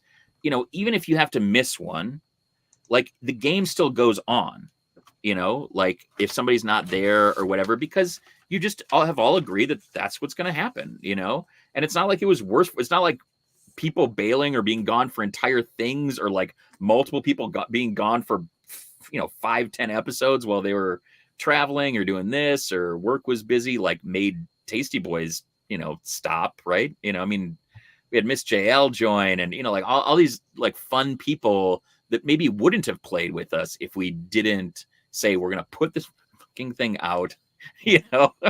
That's what I'll be quite honest too. One of, I feel like, my biggest missed like cool things was Young Dragons. Because Miss JL is amazing. So fun. She's so much fun, and you can't even remember what her character's name was, but it was just so good, and it was so perfect. I mean, do you want to know? Because we can just go to dnddt.com right now. Sure. I'm gonna dip. I gotta really go to the bathroom. So enjoy the rest. Enjoy your pooping, Matt, and have fun. Great to see you guys. Bye. Bye. Let's see if I have here. She had a really interesting name. That's all I remember. It was super fun. Yeah, it's under archive on the tab. Like if you go up here, archive Domains of Dread and Young Dragons, because we'd stopped those, so I'd moved them to the archive.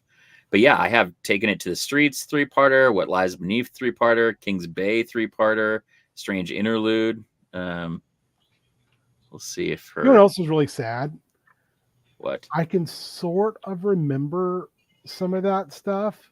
Yeah. Like, but I don't remember any of it. Like I can kind of like I have like the vaguest of recollections. Yeah. And it's upsetting sometimes to be like, you know, like, hey, I we did this thing. Also, more legs are lost. Oh, that's yeah, that was where Mike played the leg taker. Yeah. Where he constantly cut off people's legs. And that started off as a joke and then became a fucking like plot point. Yeah, it doesn't. I don't think it has more than that, because I think that these were just short intros that you sent to me. But yeah, we do have all of the alumni here. She was Russell Regal, an alumni. Oh, I didn't have an actual thing for here. She had a bar in that game. Yeah, she just had the weirdest like wholesome ass like mom name. I just remember that. Russell Regal was the one she played for Tasty Boys. Yeah, that was not. Of course, I don't have something there. Anyway, but see, technology fails. Fuck you, technology. Well, I mean, it's probably James fails. James didn't put it up. I'm joking. I'm joshing. But I mean, honestly, I would in an instant pick a core and say, this is it, right? Whether it's the three of us and like a worrier or someone else who's going to like do it, wants to be a part of it. Do it now. But yeah, no, I think that yeah, it's buy-in from everybody, but it's also buy-in from me. And to me, like, that's why I wanted to talk about this today. Is just like I needed to buy in. I needed to find what the hook was to get me excited about it again. Yeah. And for me, it was really doing 2 more rounds that just focused on music, for Microscope lenses, and then starting to document this so that I could, just really quickly, like the Lazy DM says, like, it's like NPCs, yeah, just copy and paste the link to it, and so you can just click it. You can click it and bring it up like in an instant when you're there, and just like who it looks like, what the person looks like, how they're related to people, and so yeah, it's I think good. So, yeah, I think if one of my games ends up dropping off, then I would be down. But unfortunately, right now, I feel like I'm in too deep to be like. Well, culminate, right? I mean, we can start planning towards November now, right? And it doesn't have to be like ending the games. It could just be like, this thing's got to go on hiatus. Put one of the Star Wars games on hiatus and move whoever wants to Star Wars so hard that like they got it in their shorts over to the other group, or I don't know. Do another time jump, or I would really. I mean, it'd be cool if someone just took Star Wars over too. I mean, that's always been my hope, is that somebody else who does not run a shit ton of games will be like, okay, I want to run this for a while. Yeah, and I could just be like, fuck yes, run. But I just don't foresee that happening. So I wouldn't mind taking over maybe a little ways down the road. Once I get a little more used to doing the stream thing, but just thinking about it, and if we're like using this document, I'd love to take the world that I'm currently using in my the one game we play, James, together, and bring that to a stream. I think that could be a lot of fun. I'd love to have you as a player, Ben, for real. That would be, I'd jump at the chance. It'd be great. And that's the thing too, is like I've got all these like fucking mini series I want to run. Mm-hmm.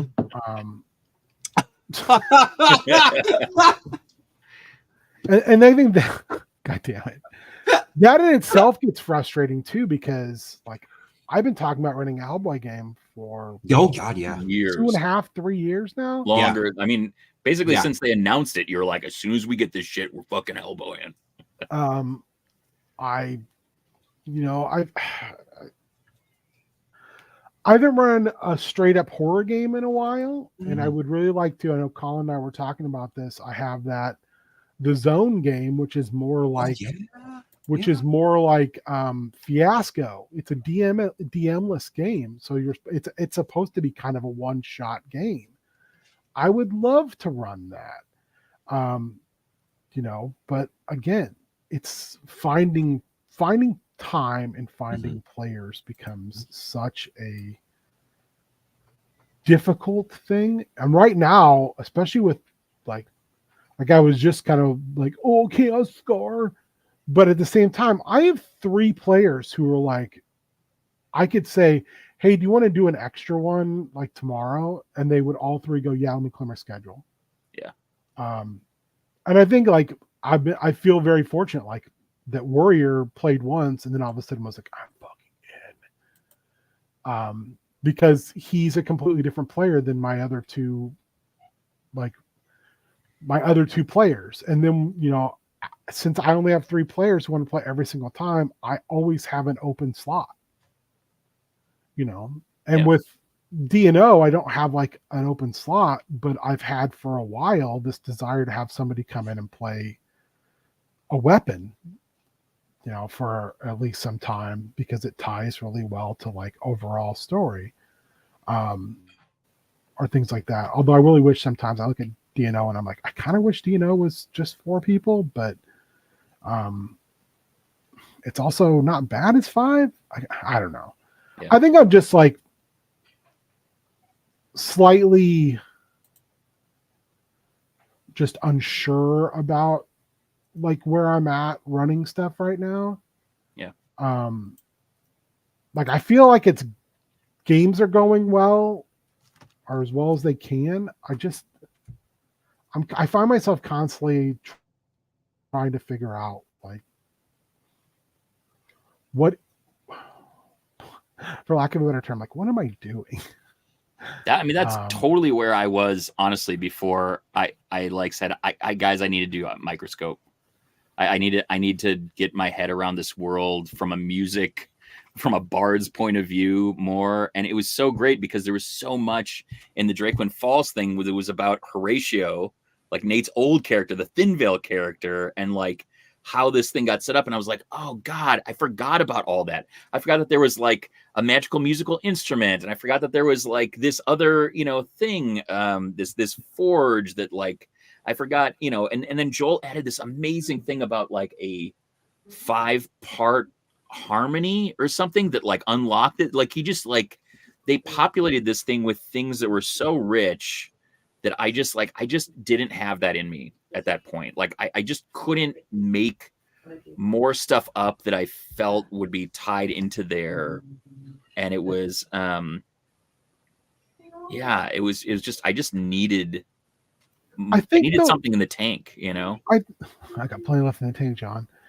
I think sometimes though, like this is something I greatly admire about you that I don't do well, is sometimes I get so lost in my own sauce that like I will be like so kind of married to a direction, not so much a plot or anything, but just like I this is where I foresee things going long term, that I don't make good fun changes. I don't know, maybe I'm being too hard on myself or whatever. I think you are, but I think that also that's totally valid, right? Like there's I literally had 3 players telling me over and over again, this is so fun, we just want to have fun together.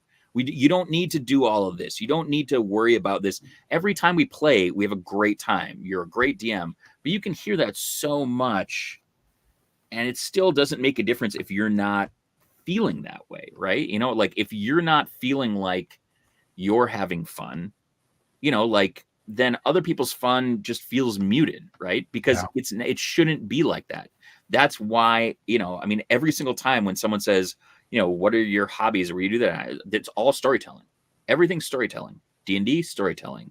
Extra Life, raising money, storytelling, teaching, storytelling, wrestling, storytelling. It's all telling stories together collaboratively, extemporaneously, right? Yeah. Where you don't know where the next thing leads, but when you're so worried about, do you have enough in the tank to make that happen? It's Colin just felt it almost come out of my mouth. That's so beautiful. Yes, absolutely. I just like and I built that entire website like from scratch. I stay up till like 2 a.m. I was just like, you cruised through that too. You didn't that wasn't something that you made that it felt like overnight. It was like 0 to 60. Yeah, I did that. I sat in like Illustrator and Canva and other things and like made all those little things. I was like, I'm just gonna go and find a community college like template on Canva. I was like, I don't want to do this. I don't want to do the graphic design for this. I want this to be literally like a low budget, like community college, admissions team going like, oh yeah, we got this. Like, we're just gonna plug in all this, this stock art and like, oh, it's gonna be so, like I wanted it to feel like that. I wanted it to feel like we're scrappy and we're like trying to put this thing together. And yeah, and it was, and it is, and it's fun, so you know what I would say is maybe with Drakewind, do it Wes March's style. Yeah. But have it instead of being like where Wes March is, where people like decide to play and they inform you, make it like invite. Like here's my list of potential players. Mm-hmm. This is, and I mean, even if it's like where you're like, hey, I want to tell this story. Can you commit to this many? Yeah. Almost like wrestling dates, can you commit to this many dates? Yeah. Because I know for a while we talked about even D and DDT just being like recordings, so you had stuff in the can. But I don't know. Yeah. All right. Well, I have been gifted food, and so I'm gonna go eat with my lovely wife. Hi, Sarah. Ben says, "Hey." Hi, Ben. Hi, squad. Whoever's there. She says, "Hi, Ben. Hi, squad. Who's ever there?" Well, yeah. Thanks for talking about this. I think it's really good, and I would love to keep talking about like building that out and like playing in that world that keeps like getting enriched by doing this at different times, or different places in the timeline or different parts of the world. I'm glad you brought this to my attention, because this is something I would love to use as a resource just when I make games. I think it's great, man. It's great. Thank you. Yeah, it really is. I mean, I know it's something that Mike Shea, it's another one of those things where Mike Shea was like, people should be using this. I use this. It's so good. Yeah. Just so helpful. Ridiculously helpful. Yeah. All right. Hey, Ben, where can they find you? You can find me here tomorrow for Down and Outlands. That's right. 2 weeks in a row, baby. It's the group's spread out.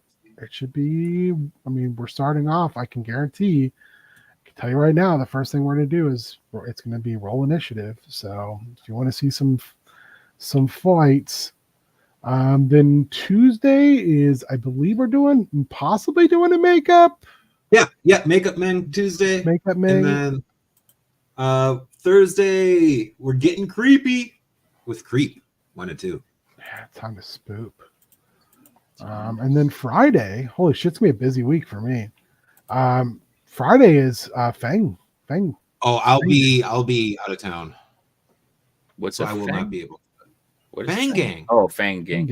I haven't Bang Bang Gang. It's gonna... I don't know what that was. I'm so sorry. That was really creepy. That is originally what that was. That's originally what that was. So don't feel bad.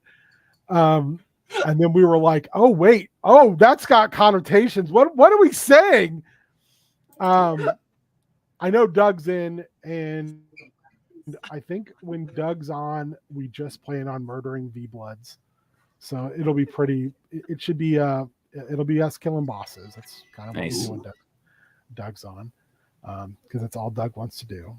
Doug don't care about like resource gathering or anything else. Doug just wants to murder. Doug's one of those people who just wants to watch the world burn. Yeah, I guess God, my week is gonna be fucking busy, huh? Huh, guy? Yeah. But it's the price we pay. Do we need to like hit the music? I mean, if you want to and stuff. All right. Thanks, y'all. We'll see you Bye, around. everybody. Bombus. Bombus.